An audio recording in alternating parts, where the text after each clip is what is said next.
ఆయన వాటాకే 4,000 ఎకరాల పొలం వచ్చింది. జనరల్గా ఉపనయనం చేస్తారు. 10వ ఏట ఆయనకు మదన మోహన మాలవి అని కాశీ యూనివర్సిటీ ఫౌండర్ ఆయన ఉపనయనం చేస్తారు. చేస్తూ ఏం చెప్తాడంటే రోజుకు 5 మాలలు జపం చేయమంటాడు. మాల అంటే 108 ఇంటూ 5 అంటే రోజుకు 540 సార్లు 5 మాలలు జపం చేస్తుండేవాడు. మానవుడికి 3 శరీరాలు ఉంటాయి. ఇది స్థూల శరీరం, నెక్స్ట్ సూక్ష్మ గురువులు, దేవతలు, గురువులు అందరూ సూక్ష్మ కారణ శరీరాలు ఉంటారు. ఇప్పుడు పుట్టవర్స సాయిబాబా, షిరిడి సాయిబాబా వీళ్ళందరూ శరీరం వాళ్ళకు వదిలేలా కావాల్సి వదిలేసిండ్రు. మనకు వాళ్ళ తేడా అంటే మనము ఆరోగ్యం పాడేవో ఏది వాళ్ళు అట్లా కాదు. వాళ్ళు ఎప్పుడు శరీరం వదిలేడు అప్పుడు వదిలేస్తారు, మళ్ళీ జన్మెత్తారు. అది వాళ్ళ గొప్పతనం. ఇట్లా ఈ గురువుగారు ఈయన 5 మాలలు జపం చేస్తుంటే సూక్ష్మ శరీరంతో గురువు కనపడతాడు. ప్రపంచమంతా భారతదేశము ప్రపంచమంతా కూడా గందరగోళంగా ఉంది. దీన్ని సరిచేయడానికి ముందు నీవు సమర్థుడి కావాలి. అందుకని ఈ రోజు నుంచి నువ్వేం చేయాలంటే రోజుకు 66 మాలలు జపం చేయమన్నాడు గురుగారు. ఎన్నో ఏట 15వ ఏట 66 మాలలు చేయాలి ఫస్ట్ కండిషన్. అట్లా ఎన్ని ఏళ్ళు చేయాలి? 24 ఏళ్ళు చేయాలి.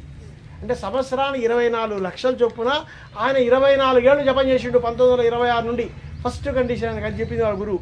రెండో కండిషన్ జ్యోతి మన ఇంట్లో వెలిగిస్తామే, ఆ జ్యోతి వెలిగించాలి. అంటే 1926 ఏళ్ళు ఇచ్చిన జ్యోతి ఇప్పటికి 100 ఏళ్ళు ఇప్పటికి వెలుగుతుంది జ్యోతి. ఎక్కడ చెప్తా. రెండోది జ్యోతి వెలిగించాలి 24 గంటలు. మూడోది 5 గుప్పెట్లే జొన్నలు కానీ, బార్లీ గింజలు కానీ, గోధులు కానీ ఆవు పెట్టాలి. ఆవు పేడలో నుంచి అవి వచ్చిన తర్వాత అవి కడుక్కొని ఎన్ని రొట్టెలు వస్తే అన్నీ తినాలి. మూడోది ఎప్పుడు కూడా ఉప్పు లేదు, కారం లేదు, నూనె లేదు. ఓన్లీ ఉప్పు లేదు, నూనె లేదు, కారం లేదు, ఓన్లీ ఉడికిచ్చినవే తినాలి. దాన్ని సాత్విక ఆహారం అంటారు. అట్లా ఆయన సంవత్సరానికి 24 లక్షల చొప్పున 24 ఏళ్ళు జపం చేసాడు. ఈ మధ్యలో ఏం చేశాడంటే ఆయన ఇంచుమించుగా 3800 పుస్తకాలు రాసిండు హిందీలో. ఇది అన్ని మొత్తం అష్ట గ్రంథాలు, వ్యాస మహర్షి ఎన్ని రాసిండో అన్నీ ఆయన హిందీలో రాసిండు. అట్లా ఆయన ఏం చేసిండు, ఆల్కేడాలో అఖండ జ్యోతి వెలిగించాడు 1926లో. ఈ అఖండ జ్యోతి ఏం చేసిండంటే మధుర అంటే శ్రీకృష్ణుడితో ఎక్కడైతే జన్మించాడో అక్కడికి ఈ అవల్కేడ అఖండ జ్యోతి పెట్టి మధురలో మళ్ళీ అక్కడ 1956లో ఏం చేసినట్టు ఆయన 1940 వచ్చిండు మధురకు. అంటే 1956లో ఆయన జపం అంతా పూర్తి అయిపోయింది. ఇట్లా యజ్ఞం పెట్టాలనుకున్నాడు ఆయన. అప్పటికి ఆయన ఆ 4,000 ఎకరాలు అంతా అయిపోయి 19,000 మిగిలింది ఆయన దగ్గర క్యాష్.